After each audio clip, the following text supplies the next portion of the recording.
And we welcome you to Dodger Poke Report, where this afternoon we have a very, very, very special guest, right-handed pitcher in the Dodgers organization from League City, Texas. Braydon Fisher joins Dodger Poke. So, Braydon, thank you so much for joining.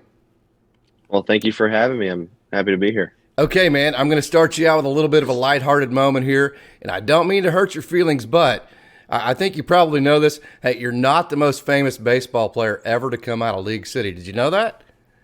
Yeah, I did. Jay Buhner, he went to Clear Creek, I believe. You went to Clear Falls. So is that a big rivalry? Talk about, is Jay Buhner a big name in League City?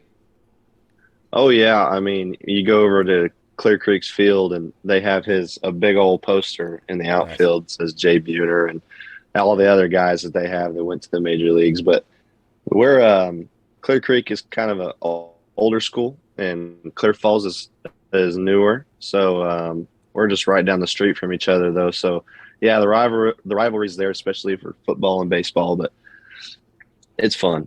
Yeah, so you got to play for Eddie Youngblood, who's been in coaching for over 3 decades. That's dear to my heart because I'm approaching 3 decades myself. So talk about your Mm-hmm. experience getting to play for him and being a Knight. Oh man, it was awesome. I had a lot of fun. Eddie's a great guy. Coach Youngblood, should I say, and great guy, knows the game well, teaches it the right way. Um, I just he taught me a lot through my high school career. He teaches kids how to be good players on the field. He teaches them how to be good men off the field. He teaches you how to respect the game, and I love that. So yeah, Eddie helped me with a lot. So the way I understand it, you didn't get real heavy in the tournament circuit, the perfect game, that kind of thing, until your senior year. Would that be correct? I mean, I played perfect game a few times.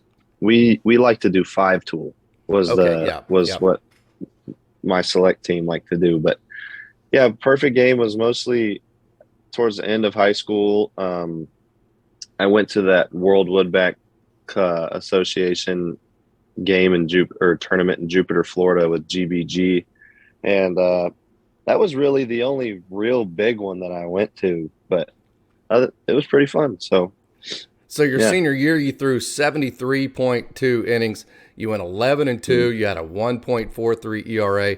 You struck out 110. You also, from an offensive perspective, you were a two-way player. You hit 393 with 37 RBI. So I got to ask you, you ever take BP? No, man. I wish I Oh, could. I know. I gave them. I was in their ear all the time about it when I first got drafted. Now I'm kind of used to not hitting, but I nope. They don't let me swing. They don't want oh, me that's getting hurt too. Oh, anywhere. that is too bad, man. Maybe you get one round of BPN before you hang it up. But anyways, you have the big senior year, and then you commit to Lamar, and then you get drafted in the Mhm. fourth round of the 2018 draft. So obviously Lamar in Beaumont, Texas. That's a great opportunity, great baseball. So you had a great opportunity there. But anytime you get drafted in the fourth round, and then it says Dodgers by it, that's probably a Yeah. no-brainer, right? Oh yeah. Yeah. For me, it was. For Yeah. me, it was. I really. I love baseball, and I'm not a big school guy, so I figured any opportunity I could get to just dedicate my life to baseball, and baseball only was a good opportunity. So that's why I withdrew from, not withdrew, but didn't go to Lamar and chose to sign with the Dodgers, and I think it was the best decision I made. So I know you have a very close knit family. So I'm sure draft day was pretty awesome for you. Take us through what that day was like, the moments leading up to hearing your name, the moments afterwards. Oh man, it was awesome. It was just me and my parents. Yeah. Excuse me. It was just me and my parents, and we were sitting there watching it on TV.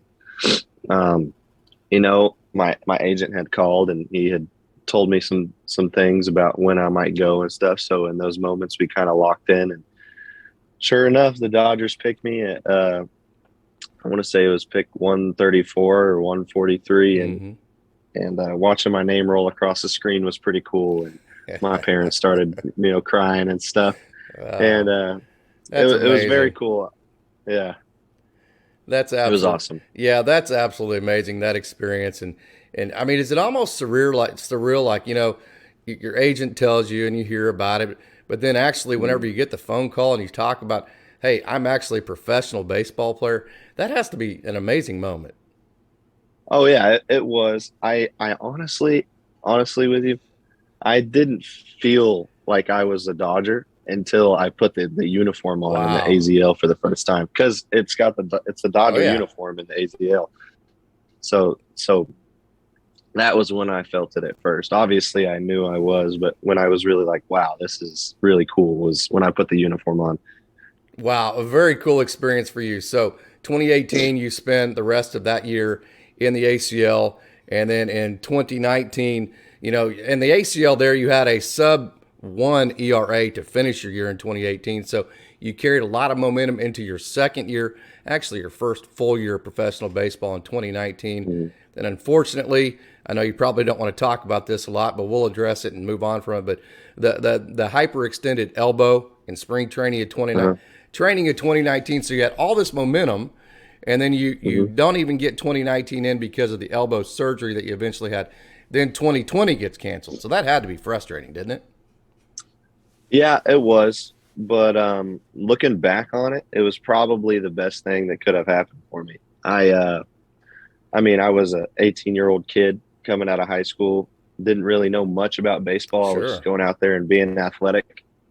And I think having that opportunity to dedicate time towards making my body how it needs to be, I there was a lot of older guys in rehab with me that helped me out. One being Zach McAllister. I don't know if Oh, you know that yeah, name, absolutely. but he helped me through a lot, and so it was a blessing. I got stronger, got mentally stronger, got the fire to come back Yeah. and play again. Um, but and then 2020 comes around and Yeah. COVID canceled the whole year, which again wasn't the best, but I see it as a blessing now because I got a whole nother year to.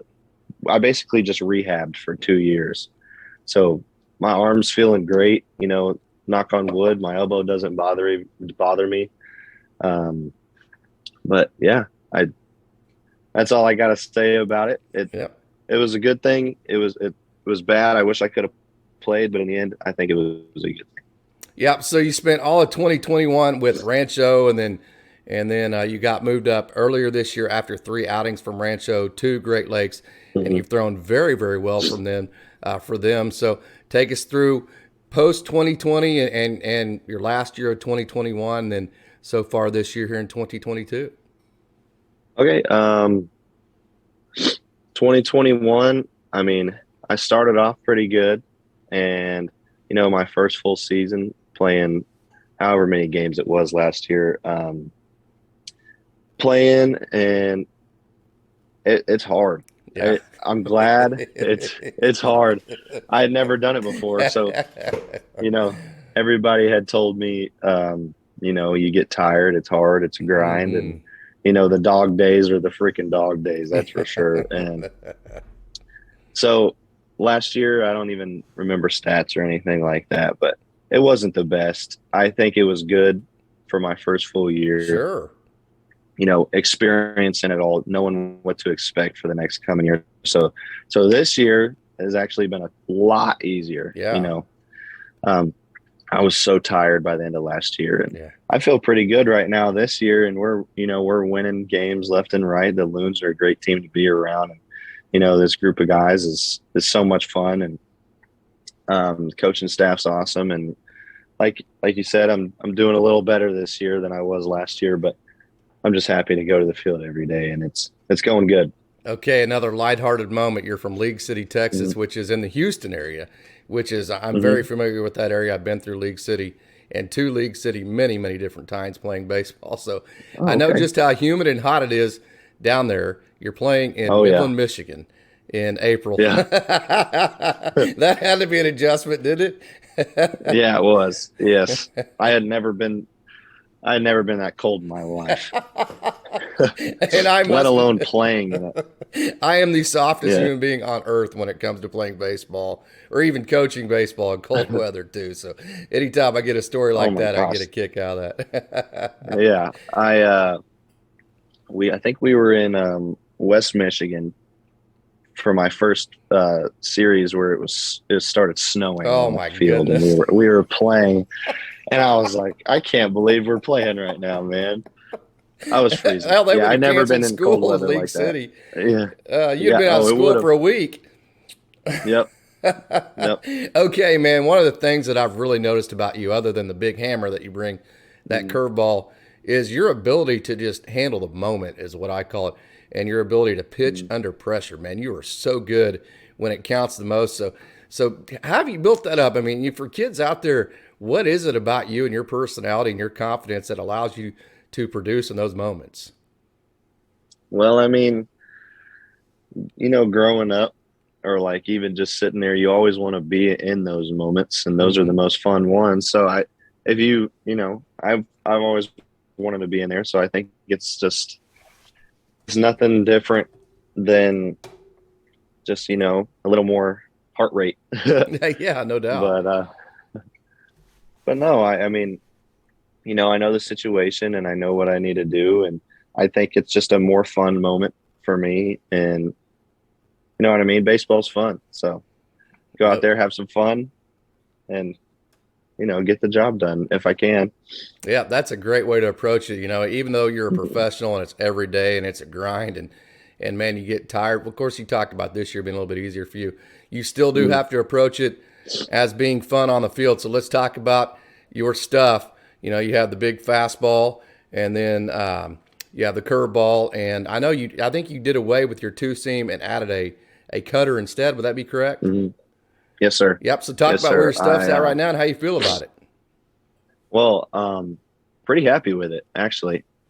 Four seems good. It's the same pitch I've always had. And then this spring training, fun fact, I was trying to get my slider to have a little more horizontal movement. Right. And pitching coach Ian Walsh was telling me, he was like, throw it like a curveball, throw it like a curveball. And then after about a week or two of doing that, I had a curveball. Oh, So, really? Oh, yeah. nice. So I was like, man, this is kind of good. I should throw it in the game. That is And awesome. yeah, so I had the original slider and then a curveball. And so yeah, those are coming in spring training and then probably about, I don't even remember, 2, 3 months ago, I was like, hey, you know what? I'm just gonna mess around and see if I can throw a cutter, see how hard I can throw it. And sure enough, it was pretty good. So Really? now I got all four. Yeah, How now I long got did it all take you to four go of them. game with it? The cutter, I mean, honestly, I kind of just like shift the seams a little bit Yeah. and then just throw it as hard as I can. So So it's I just more of a think I grip thing for threw you, huh? it. Yeah, yeah. Oh, But wow. yeah, That's awesome. So you were just kind of trying to yeah. get more horizontal movement on your slider and ended up with a curveball. And then we're With just playing around with the one day. Yeah, go ahead. yeah, And then we're yeah, playing around just one playing day and around just one ended day. up with a cutter. That's amazing. So Mm, to get where we're at right now with your stuff. So hey, let's talk about for all the young men out there that want to become like you, a professional baseball player. You have a great story for them. Like you said, like we talked earlier, you weren't in all the perfect game tournaments until you were in mm, some of the five tools, but then you also had the injury where you had to persevere through that. So for all the young mm, men that want to become like you, that want to become professional baseball players and mm. pursue their dream like that, what is your message for them? Hey, just have fun, love the game, respect it. It's not all about bat flips and K struts and all that stuff. I know that makes it fun, but Yeah. go out there, do your thing, have fun, work hard. You know, um, your parents never get mad at you for trying your hardest. So that's all I got to say. And baseball's fun when you win and you're good at it. So that's all I got to say. If you love the game, you know, it'll come if you work hard enough. We're going to finish this, and I know you have a lot of people in your life to thank for the position you're in. So Mm. this is your chance to thank everybody who's helped you along the way. Okay. Well, all my coaches, all my parents, obviously, I don't even know how much money they spent on me growing up. I don't even want to ask because one day I'll be trying to pay that back, but I don't want to know how much it is. Help them out for everything, man. Equipment, tournament fees, gas getting all everywhere, hotels, just everything. And um, grandparents, obviously, they're always supporting me. My coaches growing up, Coach Cam, Coach Youngblood, Coach Wheaton, all them. Thank y'all so much for everything. And yeah, that's it. All right, man. As you can tell, this young man was grown up right. He has the absolute perfect perspective on everything in life, and that's why he's at where he's at. That combined with a whole lot of talent. If you've seen him pitch, you'll know that he has a lot of that. So, hey, Braydon Fisher Thank from you. League City, Texas, thank you so much for Mhm. joining Dodger Poke. Thank you for having me, man. That was awesome.